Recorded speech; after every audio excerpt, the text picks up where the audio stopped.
माताएं, बहनें, नौजवान और हमारे बुजुर्ग, हमारा संत समाज, एक बार जोर से प्रेम से बोलेंगे जिससे ये पता चल जाए कि ग्राम हुसैनपुर में हमारी बहन पूनम की भागवत चल रही है। बोलिए आनंद घन महाराज की।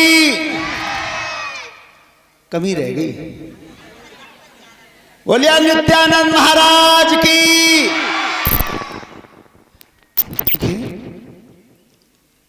श्रीमद् भागवत कथा का शायद आज 5वां दिवस है। तो वैसे तो हमारे मनोज बाबू खुद फोन कर रहे थे 3 दिन से, और आज हमारी बहन जी खुद, हमने न्योता दिया था घर पे खाने के लिए, तो खाना खाने भी गई।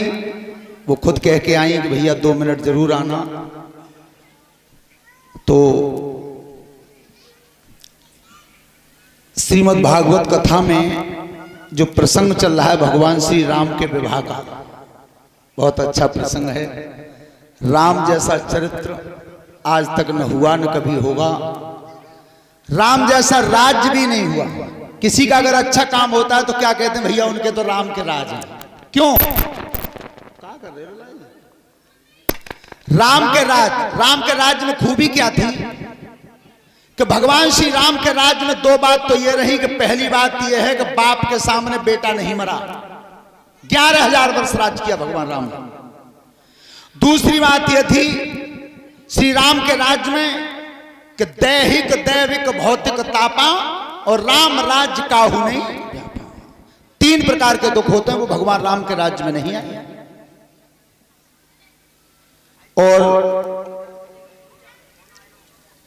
2 शब्द तो कर हम कहेंगे ही बाद में भागवत के लिए, हमारी पूनम ने हमें बुलाया है।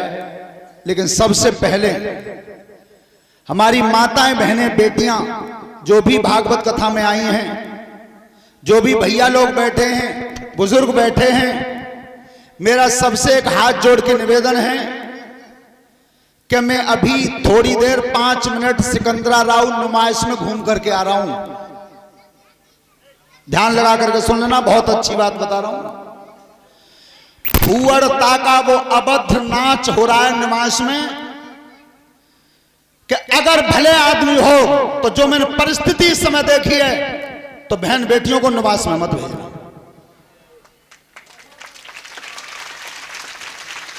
किसी जमाने में नुमाइश लगती थी जो बाजार के सामने, यह व्यवस्था की जाती थी उस समय कि जहां बहन बेटियों का बाजार लगता था उसमें कोई लड़का प्रवेश नहीं करता था, क्योंकि वो बाजार उनका अलग होता है। बहन बेटियों का, बहुओं का बाजार अलग होता है। और आप खुद जाकर के देख लेना कि इस समय क्या व्यवस्था है नुमाइश में।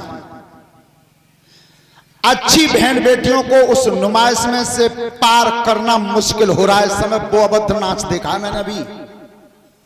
तो मेरा हाथ जोड़ के निवेदन है सबसे, और वो नौजवान बेटा सुन लें सब जो जा रहे हैं नुमाइश में। बेटा, दवाई वही फायदा करती है जो खाने में कड़वी होती है, और बात तुम्हारे वही हित में जाएगी जो सुनने में कड़वी लगेगी। जिसे तुम कह रहे हो अपने मन में कि चल ले निवास में, चल ले आनंद आते है, वो बेटा आनंद नहीं है। आनंद की तो परिभाषा ही अलग है। क्यों? आज तक हमारी बहन जी आपको बता रही है, पूनम, कथा के माध्यम से, सुख का विलोम दुख होता है।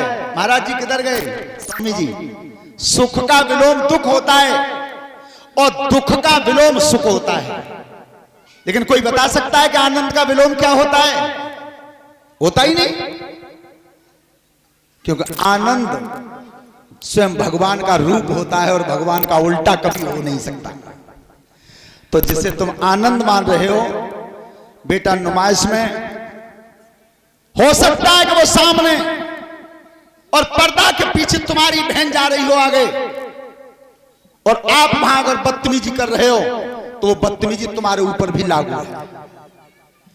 इसलिए सभी बहन बेटियां ध्यान से सुने।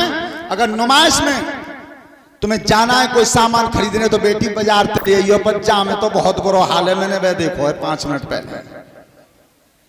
ये बात मेरी गांठ बांध लेना आज के बाद।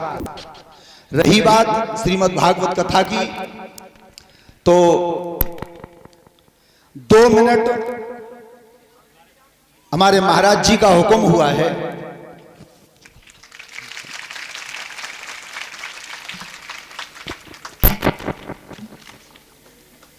स्वामी जी आनंदघन महाराज जी के आश्रम पर इस समय मठधारी हैं, उनकी तरफ से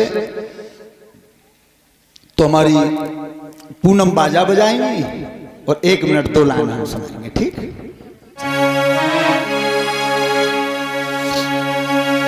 श्री कृष्ण